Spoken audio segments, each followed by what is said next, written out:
Hi, my name's Jackie Lau, and today we're going to talk about how to do some basic cuts of vegetables in the kitchen. So first we're going to start off with an onion, and this is a large onion.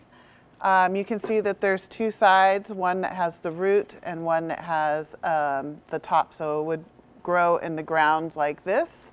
I'm going to cut off both ends.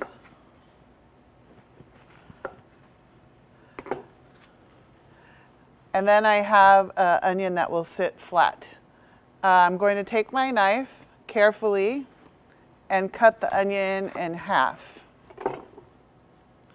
Next, I'm going to peel the outer layer of paper off, or the skin of the onion.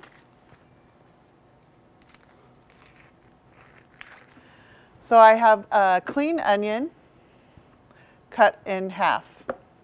So where that root part was, this is kind of like my holder. I utilize this to kind of hold the onion together. So for our first cut, we're going to talk about how to dice an onion, because a lot of people struggle with how to dice an onion properly.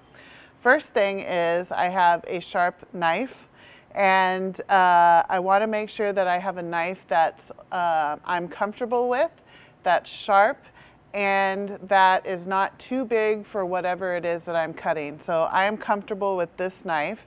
So I'm going to use this to cut my onion. So first thing I'm going to do is I'm going to put my hand flat like this on top of the onion. I'm going to take my knife and I'm going to cut across, slicing into slices across the onion. You can see my hand is still flat over the top. This helps hold the onion together.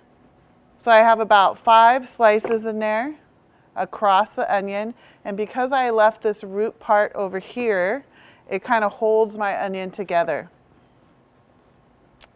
So next, I'm going to carefully slice my onion down.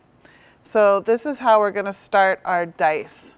So I'm taking my onion and slicing down. And you notice I'm not cutting all the way to the end because I want my onion to hold together as best as possible. You can see how it already starts to come apart. So now that I've sliced across the onion, I'm going to take my hand that I'm holding my onion with, and you can see that my fingers are curled under. I'm going to take my knife, press it up against my knuckles. You can see that my fingertips are tucked under. This is very, very, very important, because if you don't have your fingers tucked under, that's how accidents happen and you can cut yourself. So I have my knife resting against my knuckles, and I'm going to slice down.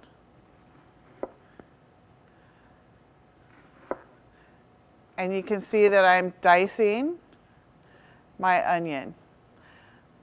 So this is something that takes practice, but it is the most effective way at dicing an onion.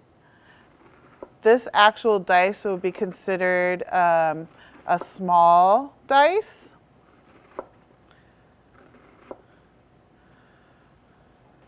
This would be good for salsas, would be good for making sauces, things like that, adding to ground beef.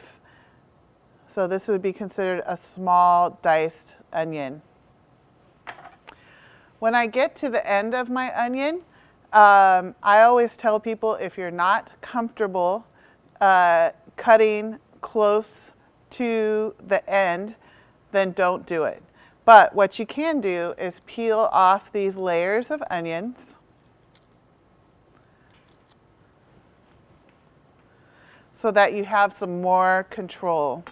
And when you have these onion slices peeled, you can do the same thing.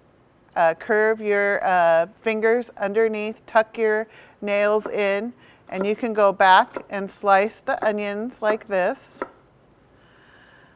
Line up the pieces that you've cut, curling my fingers underneath, and I can go back and dice the last of the onion so that I'm not wasting my vegetable. So that's a very easy trick to do once you get to the end of the onion.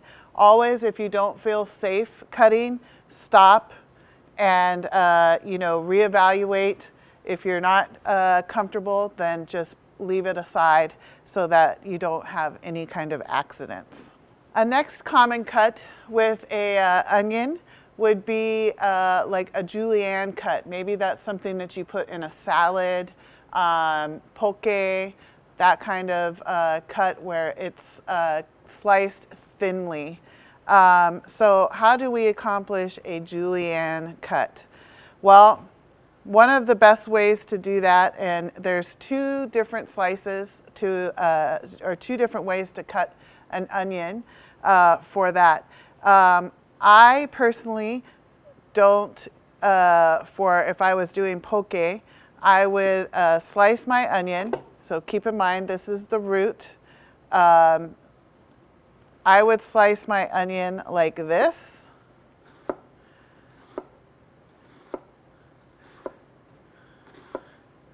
And I would have these nice thin pieces that I could add to my salad. I could add it to a hamburger. These are kind of like the segment pieces, the little half moons. This would be a nice to add to any kind of raw style preparation. If I was making soup, like a French onion soup or something like that, I would actually go back and cut it with the root being here. I would cut it this way. This would be like slicing my onion. You can see my fingers are tucked in. Okay, I get basically the same kind of cut, but if I hadn't cut this half off first, I would have had a nice full half moon. So there's two different ways to achieve that. Again, keeping the root as a holder for the segments of onions always helps. And these two are your basic cuts, I think, for onions.